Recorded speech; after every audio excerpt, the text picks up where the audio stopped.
Good morning, Prairie. Happy Friday. It's April 24th. Nice to see all of you on this Friday morning. Starting with gratitude, as always, I'm very thankful for this weather. It's warming up a little bit, get a chance to have some of the virtual meetings outside, and also gives the kids a chance to play outside as well. So I hope you all are doing well with your stay-at-home situation and everybody staying healthy. Thank you to everyone who used Schoology attendance this past week to track data for students and engagement. That was very helpful. The data was very quick and easy to use and much easier than the previous Google Forms. So thank you, and we will continue to use that system moving forward each week. Going to jump right into your questions from department meetings from this week. The first one, how will teachers come in to pick up their belongings from school, from their classrooms? So we will create some socially distant groupings, and we will be able to offer open access to the building. It will be later in May. We will create blocks of time where teachers can come in. The general time frame I would give you now is May 13th through the 22nd. Our exact dates at middle school have not yet been decided. It will probably be limited to just 2 days. So we will create teacher groups. The good news is once we're in the building and we're each working in our individual classrooms, it should be easy to create space and distance from each other. But that's the general time frame. We will get 2 specific days within that time frame, and we will share those as soon as we know. With our Monday email and our Wednesday department meetings and our Friday staff videos, we will be able to share that information just as soon as we get more details. A question about, are we moving to 7th and 8th grade wings next year? The classroom assignments for next year have not yet been decided. So no one has received communication about the specific classrooms. I know that was going around a little bit on Wednesday during the department meetings, but we are thinking, and our first layer of thinking is around 7th grade on the 200 sides of the building and 8th grade on the 300 sides of the building. And we're using that thinking as we go through the class assignments. I'll share a little bit more about the master schedule. We have completed a lot of the frameworks, but we still do need to do class assignments. So as soon as we know those, we will share those. Another question came up about non-engaged students. Is communication happening in languages other than English? Yes, we will put in our translator requests and get support from that same group that we've always gotten support with. And our emails are going home in English, Spanish, and Arabic. The next question is around textbook collection. How will we get all of our textbooks back? So when we communicate about locker pickup, is there a request for students to bring back their belongings? Yes. We are currently working on a plan to individually bag every student's locker and be able to hand it out without students really even getting out of a car. So that plan is in motion, and we're working on that. We should be able to share some details of that in the coming week or so. But we're going to bag up lockers and give everything back to students. We will collect instruments. We will collect sports jerseys or anything like that outstanding that belongs to the school. We will also, as adults in the building, be going through student lockers. So if textbooks are in lockers, we will have a chance to collect those ourselves. But we will be asking our community to return any belongings that we needed to have back for the school. How will the end of the year look for closing out grade books? Should there be 2 assignments for the last week? Should assignments be due a little bit early the last week? Yeah, so for grade books for the end of the year, there should be 2 assignments per week, and the assignments should either be marked collected or missing. As far as final grades and grades being due, we don't know yet which day grades will be due. More details will come as the school year progresses towards the end about grades, and everyone will get an S in terms of their final grade. We've been working with Power School to make sure that the S does not have a percentage assigned to it, because typically in the past you had to assign a numerical value to the S, but when we finish grades for the year, we will not have a number attached to the S. Some master schedule updates I did want to share today so that you have a snapshot of where we're at in the process.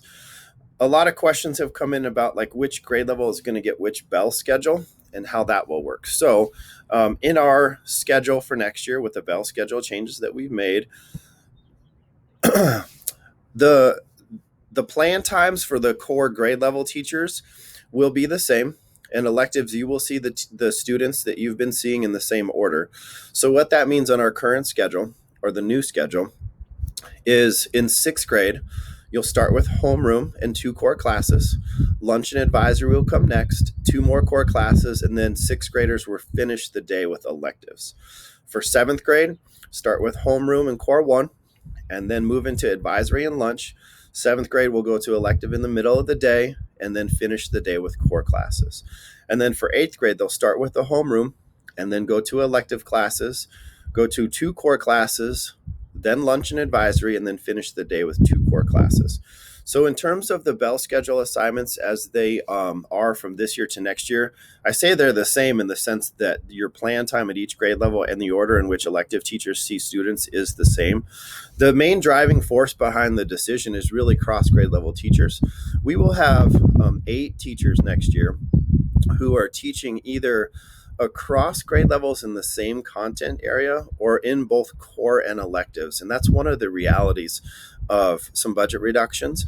It helps us also create positions that are full-time while being a little bit creative. So that will be then those 8 people have already had their communication. So if you're wondering if that's you, all those people have been had their schedule discussed with them already. So that's one of the pieces of the master schedule. In terms of our projections being about 1,600 kids, our model will be built on an average class size of 28 students. And we know with an average class size that number can go up or down depending on the number of students who actually show up, depending on the number of kids and how their schedules work in terms of logistics. But the model will be built on an average class size of 28. And so that should give us a good place to start the year. We haven't quite gotten there, like I mentioned, to classroom-specific assignments. We'll be working on that actually today, and then some more next week. And we still do have some other decisions to make around co-teaching assignments and things of that nature. So we're still working through all the logistics and the details. Our ultimate goal is May 1st, so that would be next Friday to have all of that done. I could see us needing perhaps a little bit time after that, but that is our ultimate goal. Just wanted to share a few more updates with you as we move to what is being called a safer at home model in Colorado, and Denver extends its stay-at-home order through May 8th. I have gotten a lot of questions about next year. We will plan as if school was going to start just normal in August, and we'll adjust if we have to. And so I would just ask, what have you learned from this experience that would make you stronger if we have to do remote learning again in the future? I think it's also important to keep the class of 2020 in our thoughts as their senior year winds down and those experiences that they're missing out on. And they are perhaps the most impacted in terms of the students this school year. I also think about our 8th graders, and we're doing what we can to create a unique memento in terms of a class photo for them as well. You should have noticed by now that in your email, you've gotten some information about our benefits for next year. I'd be the first to tell you I haven't looked into that, but I do understand that our medical options have changed with Kaiser in terms of the plans. So I would just encourage you to be informed about the plans and the possibilities that meet your needs the most. Please check your email. I know there's some webinars. I know there's detailed information. It's something that I know I need to look into, but sometimes the open enrollment period comes and goes very quickly. So please make sure you take some time to look through the new plans. Another piece of information, to go to school in Cherry Creek, you either own a home in our area or you rent a place to live in our area, or you're a co-resident. And those are the 3 main ways. So for next year, our co-residents, which would make a decent percentage of our population, they're going to be accepted again without continued proof of address. I just share that today because it will mean that our families who live in multiple families in one unit or one house will be allowed to return without having to go through the annual process again. And I think that's just an important piece of information for our community.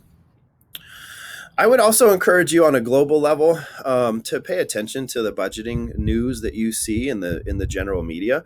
Overall, I think that there's I saw a story yesterday on Fox News about the challenges that Jeffco and Denver Public Schools in terms of their uh, challenges that they see in terms of budget. I've seen a couple articles on Chalkbeat as well. And it really looks like our state revenue stream has been hurt by the economic impact of the coronavirus. And I think a lot of schools are just wondering, or school districts are wondering what that'll mean for us. So, again, this isn't to share any specific news or information, but I would just encourage you to stay informed in the coming weeks and months around the state level funding of public schools in Colorado. Next Friday, May 1st, is a non-contact day. Please just treat that as another day of remote learning. That is all teacher time. There will not be formal meetings or staff-wide expectations on that day. Wanted to give a couple shout outs. A shout out to Hannah Leslie and Amanda Reynolds for their tireless work in getting students identified in a talent pool, which allows kids to take part in GT programming. So we have 40 students who will be moving forward and getting more services. So thank you so much. Great job, Hannah and Amanda. Also, a shout out to our Kaiser PLC team with our Hearts work. Yesterday, we had a Hearts PLC meeting virtually with our friends from across the state of Colorado. So it was an interesting dynamic to do a virtual PLC with so many people, but just wanted to say thank you to that group as well. So I hope you all have a great Friday.